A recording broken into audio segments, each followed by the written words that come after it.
Sabi nila, ang pinakamabisang gamot daw sa pusong sugatan ay ang paglayo. Travel is the best therapy, ika nga nila. Kapag nasaktan ka, mag-impake ka. Pumunta ka sa lugar kung saan walang nakakakita sa'yo at doon mo hanapin ang sarili mong nawawala. Doon mo subukang buuin ang mga pirasong dinurog ng taong akala mo ay nagmamahal sa'yo habang buhay. Isa akong writer sa isang advertising agency. Hopeless romantic. At aaminin kong tanga ako pagdating sa pag-ibig. Nagsimula ang lahat noong nakaraang Disyembre. Pasko na. Pero imbes na Christmas carols ang naririnig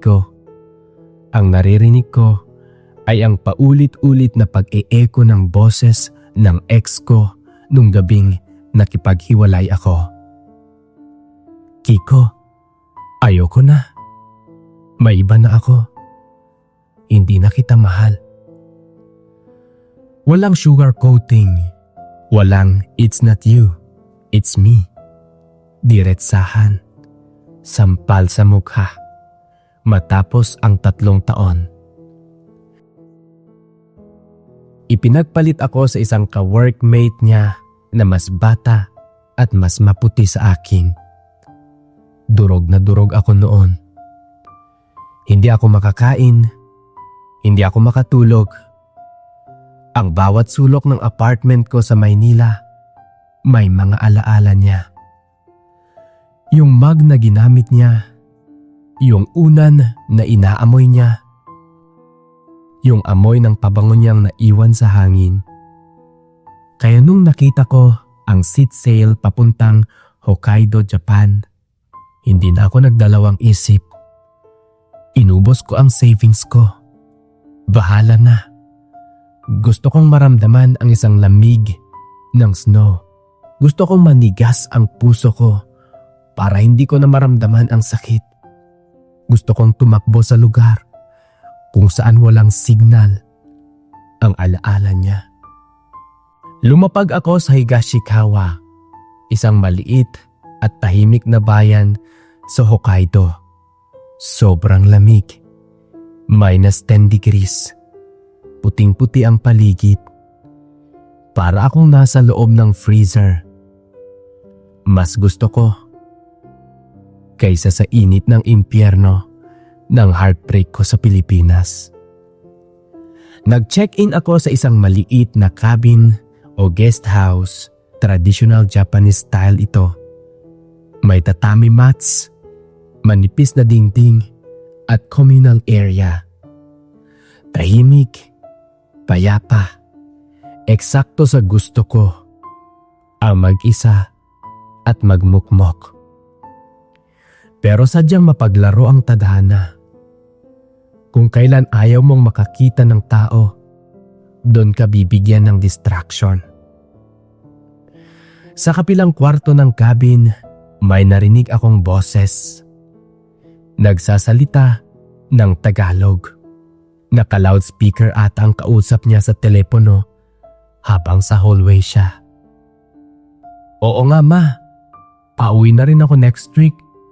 Chill lang muna ako dito. Kailangan ko lang huminga. Yun ang unang beses na narinig ko ang boses niya. Malalim, baritono. Yung klase ng boses na parang hot chocolate sa taglamig. May diin, pero may lambing. Pagbukas ko ng pinto ng kwarto ko, nagtama ang tingin namin. Siya si Marco. Sa itsura niya nasa mga early 30s na siguro. Matangkad. Medyo may stubble o balbas. Sarado sa mukha na lalong nagpapadagdag sa appeal niya. Magulo ang buhok niya, pero bagay sa kanya.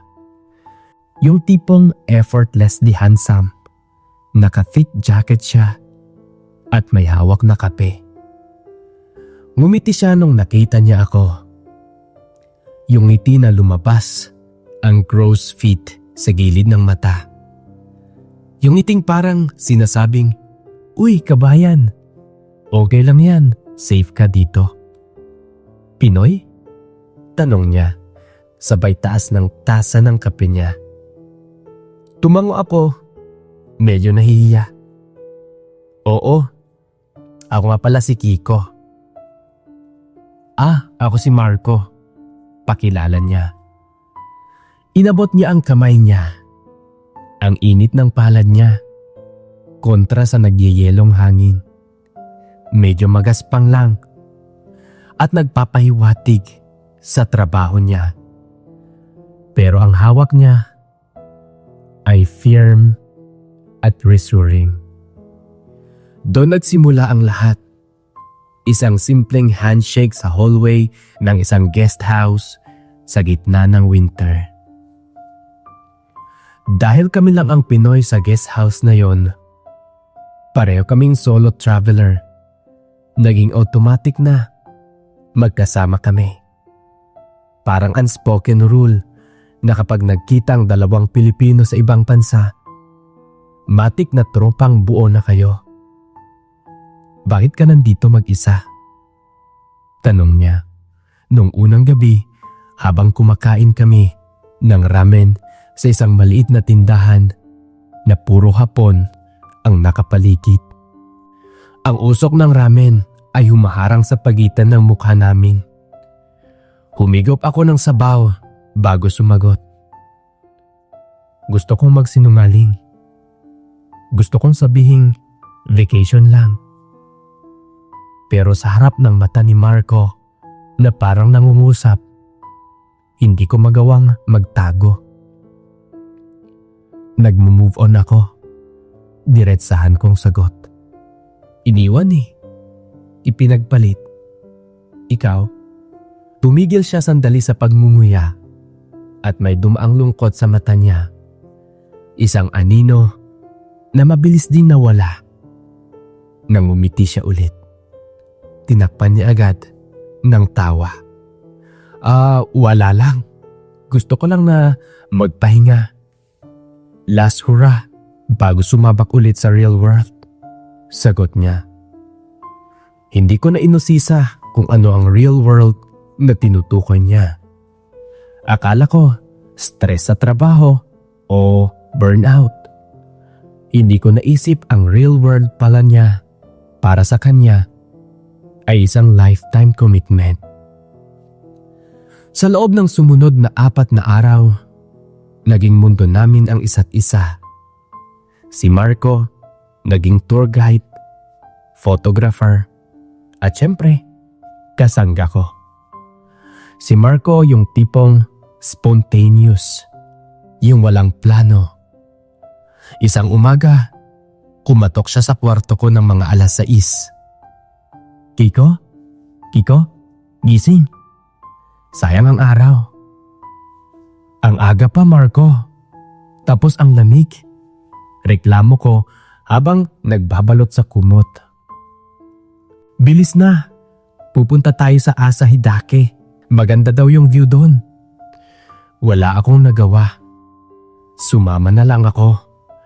At hindi ako nagsisi. Sa Mount Asahidake, habang naglalakad kami sa makapal na slow, nadulas ako. Muntik na akong mahulog sa isang mababaw na bangin kung hindi nahawakan ni Marco ang braso ko. "Huy, ingat!" sabi niya sabay hila sa akin papalapit sa kanya. Sa sobrang lakas ng hila niya, napasubsob ako sa dibdib niya. Nayakap niya ako para hindi ako matumba. Ilang segundo lang kaming ganon. Rinig na rinig ko ang tibok ng puso niya sa kapal ng jacket namin. Ang amoy niya na amoy pine trees at mamahaling pabango ay pumasok sa ilong ko. Tumingala ako. Nakatingin siya sa akin. Ang lapit ng mukha namin. Ang puti ng paligid. Pero ang init ng pisngi ko. Okay ka lang? Bulong niya. Oo, nauutal kong sagot. Dahan-dahan siyang bumitaw. Pero parang ayaw pa ng katawan ko. Doon ko naramdaman na hindi lang ito basta pagkakaibigan.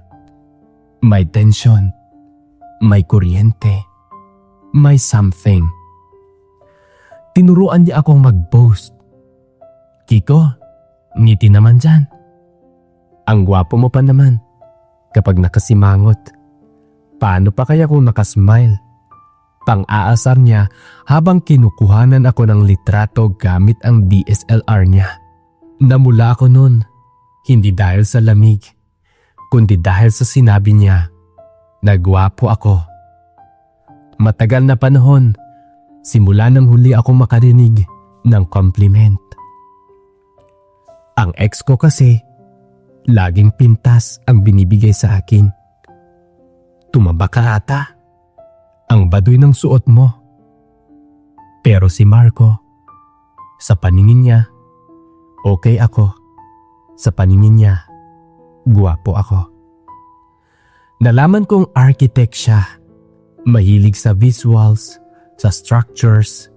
Kaya pala ang ganda niyang kumuha ng litrato. Kaya pala ang galing niyang tumingin ng details. Siya naman, nalaman niyang writer ako. Na mahilig ako sa mga sad songs at indie films. Kaya palang drama ng buhay mo. Biro niya. Pang telenovela. Gago, sagot ko, sabay tawa. Ang sarap niyang kasama. Yung tipong hindi ka mauubusan ng pag-uusapan. Minsan, tatahimik lang kami habang nakasakay sa bus. Pinapanood ang mga nagyayelong puno sa labas. Pero hindi awkward. Comfortable. Yung parang kilala na namin ang isa't isa sa matagal na panahon. Ikalimang gabi, ito na. Yung gabi na nagbago ang lahat. Bumili kami ng shake beer at chichirya sa convenience store. Sobrang lakas ng snowstorm sa labas. Hindi kami makalabas. Tambay lang kami sa common area ng cabin. Nakaupo sa sahig. Nakasandal sa sofa. Nakailang bote na kami noon. Medyo tipsy na ako. Mainit ang pakiramdam ko dahil sa alcohol. Si Marco, nakatingin lang sa kawalan. Hawak ang lata ng beer. Alam mo, Kiko, basag niya sa katahimikan. Ang boses niya ay mas malalim at mas seryoso ngayon. Yung taong nang iwan sa'yo, ang tanga niya. Napatingin ako sa kanya. Bakit mo naman nasabi yan? Humarap siya sa akin. Ang mga mata niya, mapungay at maputla dahil sa inom. Pero intense ang titik. Kasi kung ako ang boyfriend mo, hindi kita papakawalan. Hindi kita ipagpapalit. Tumigil na lang ang mundo ko pagkatapos niyang sabihin ang mga salitang iyon. Yung tibok ng puso ko ay parang drum na nagwawala sa dibdib ko. Nanuyo ang lalamunan ko. Lasing ka lang, Marco. Iwas ko ng tingin. Bukas, makakalimutan mo rin ang sinabi mong yan. Hinawakan niya ang bapa ko at iniharap sa kanya. Ang gaspang ng darili niya sa balat ko na nagbibigay ng kilabot sa buong katawan ko. Hindi ako lasing. Kiko, seryoso ako. Sa tingin mo ba, sasamahan kita araw-araw kung wala lang to? Sa tingin mo ba, kukunan kita ng litrato kasi trip-trip ko lang? Sa sandaling iyon, sa gitna ng malamig na gabi sa Japan, nakaramdam ako ng isang spark na hindi hindi ko naramdaman kahit kanino. Tinitigan ko siya at nakita ko sa mata niya ang labis na pagnanasa, ang lungkot at ang pag-aalinlangan. Hindi ko alam kung sino ang unang gumalaw. Bastang alam ko, nagdampi na ang mga labi namin. Ang lasa ng alak, ang init ng hininga niya, ang gaspang ng balbas niya sa pisngi ko. Hinalikan niya ako ng dahan-dahan. Nung una, parang tinatanong kung okay lang. Parang humihingi ng permiso. At nung tumugon ako, nung ibinuka ko ang bibig ko, mas lalong lumalim ang halik. Mas naging mapusok. Mas naging gutom. Napitawan niya ang hawak niyang beer. Inilan niya ako papalapit. Niyakap niya ako ng mahigpit na parang ayaw na niya ako mawala. Kiko, bulong niya sa pagitan ng mga halik. Inayan niya ako sa kwarto niya. Hindi na ako tumanggi. Uhaw ako sa pagmamahal. Uhaw sa yakap. Mga ka-listener, nakarelate ka ba sa kwento natin ngayon? Sundan ang part 2 ng ating kwento sa link na nakapin sa ating comment section o sa video na naka-flash sa iyong mga screens. Kita-kita tayo doon at maraming salamat sa panonood.